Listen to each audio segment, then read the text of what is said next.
Bonsoir, bonsoir. Ici Othman de la chaîne D-App Coding et vous regardez en ce moment la première chaîne dans le monde francophone du monde et de l'industrie de blockchain qui détaille étape par étape comment devenir un codeur sur la blockchain et comment apprendre les langues, le langage et les bases, les fondamentaux pour devenir développeur sur la blockchain.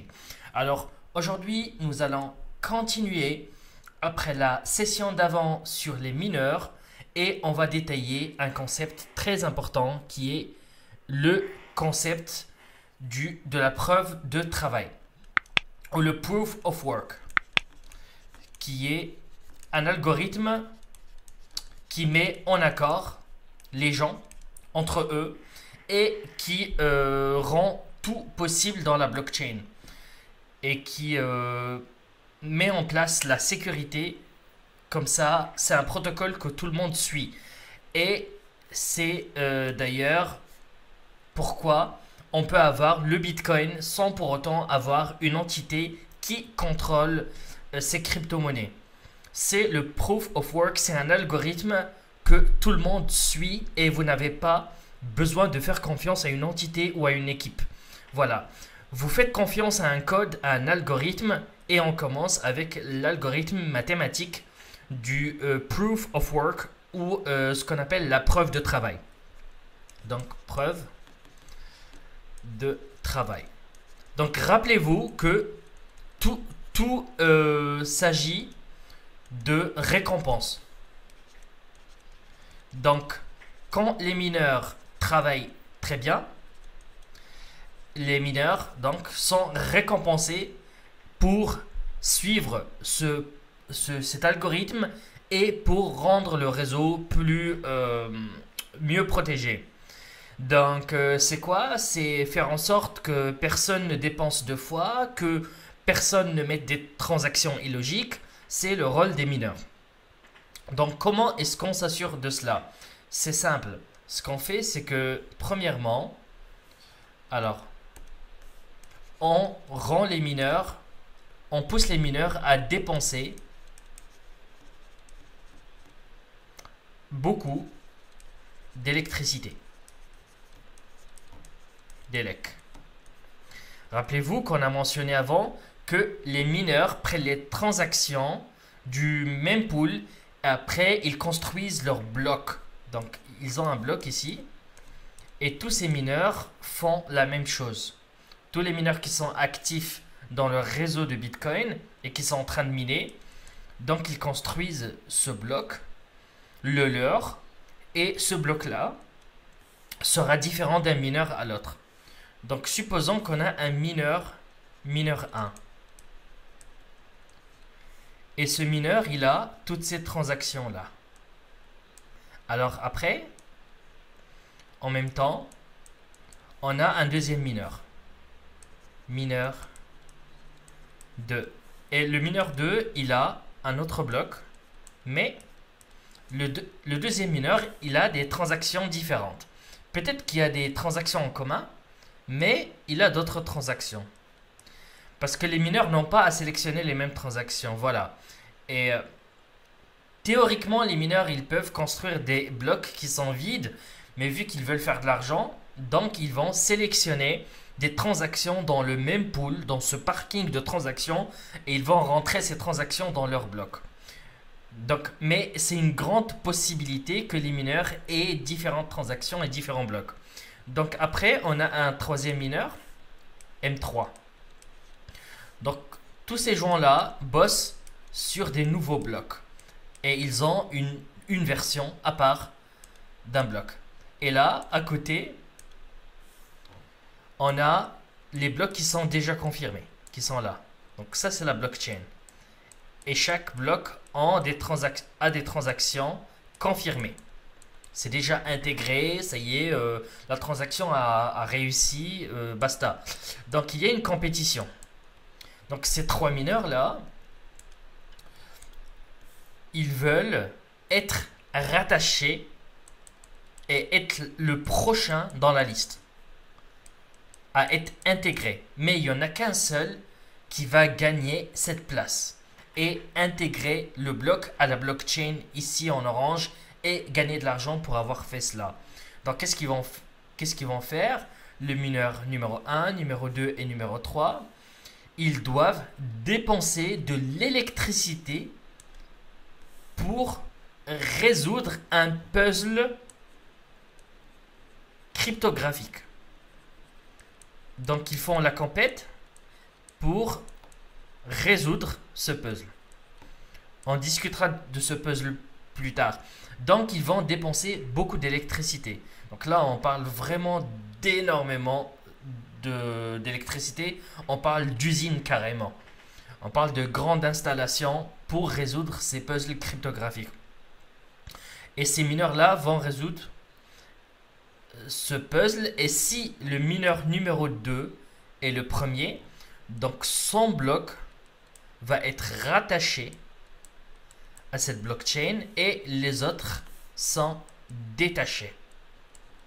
Et le mineur donc qui a réussi à rapidement à finir ce puzzle, il va donc obtenir une récompense de bloc.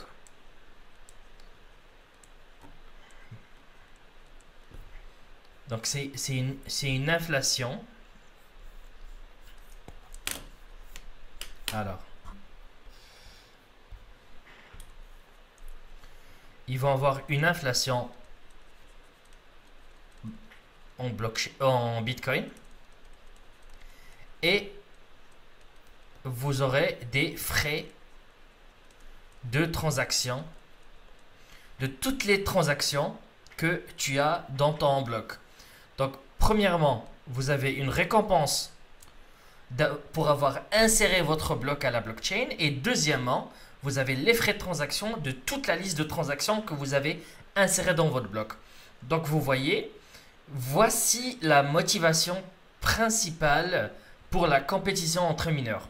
Parce que quand vous avez fini de créer votre bloc, avant même d'avoir ces récompenses, ton bloc, il a besoin d'être propagé dans le réseau. Donc vous avez toutes ces nodes, c'est des milliers et des milliers de nodes, et ils sont prêts à réceptionner ce bloc. Donc quand il va rentrer, il va communiquer avec un premier node, un deuxième, un troisième, etc. etc. Donc si votre bloc contient une mauvaise transaction, un spam ou un virus, ou une erreur qui est contre ce proof of work ou preuve de travail, qu'est-ce qui va se passer alors? Donc vous essayez d'intégrer une transaction de double dépense dans la blockchain. Vous vous en foutez un peu des règles de l'algorithme. Donc qu'est-ce qui va se passer? Ton bloc va être refusé ici par le réseau et votre réseau va être relâché et ignoré. Donc vous n'aurez pas de récompense et vous n'aurez pas de frais de transaction. Voilà. Mais vous avez déjà dépensé beaucoup d'électricité pour résoudre le puzzle. Donc c'est un peu con. Voilà d'où vient la motivation. C'est que vous payez de l'électricité en premier. Ensuite, vous espérez d'intégrer le rang numéro 1. Donc vous essayez d'être le premier parmi la compétition pour gagner donc cette inflation en Bitcoin et ces frais de transaction. Voilà ce qui fait que si vous êtes un mineur, vous minez un bloc qui a une erreur, ça ne va pas être accepté. Et donc vos efforts ils seront ignorés par les membres du réseau. Tout le monde peut vérifier que vous n'avez pas raison et que vous avez mis une erreur. Voilà d'où vient donc ce concept de motivation ou de gratification.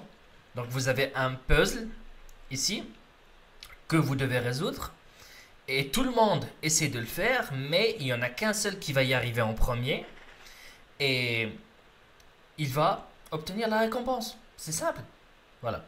Donc, sur la prochaine vidéo, on va voir ce que c'est que ce puzzle cryptographique dans les détails et on va voir exactement comment ça fonctionne et on va développer le concept de minage et comment mathématiquement le minage fonctionne. Rappelez-vous que le proof of work, c'est que des maths, c'est un algorithme mathématique et physique également. Donc on va combiner des notions de maths et de physique et le réseau de Bitcoin, il est sécurisé par les maths et les physiques. C'est pas sécurisé par une entreprise ou par un coffre-fort, c'est sécurisé par des règles, des lois mathématiques et physiques. C'est ce qu'on appelle le proof of work ou la preuve de travail. Donc, merci beaucoup d'avoir assisté à cette session d'introduction sur le proof of work ou la preuve de travail. Si vous avez raté le début ou l'introduction sur le minage, je vous invite dès à présent à cliquer sur la fiche qui va s'afficher tout en haut. Et si vous aimez ce type de contenu et que vous souhaitez donc assister à la suite, je vous invite dès à présent à cliquer sur le bouton s'abonner en bas, à cocher la petite cloche, comme ça vous dites à YouTube que vous voulez recevoir mes notifications donc en premier, et lâcher un pouce bleu dans l'air pour m'aider donc à monter dans les tendances et à faire comme les mineurs font la compétition, donc pour me permettre de faire la compétition également. Et je vous dis à très bientôt, c'était Otman de D-App Coding et je me déconnecte.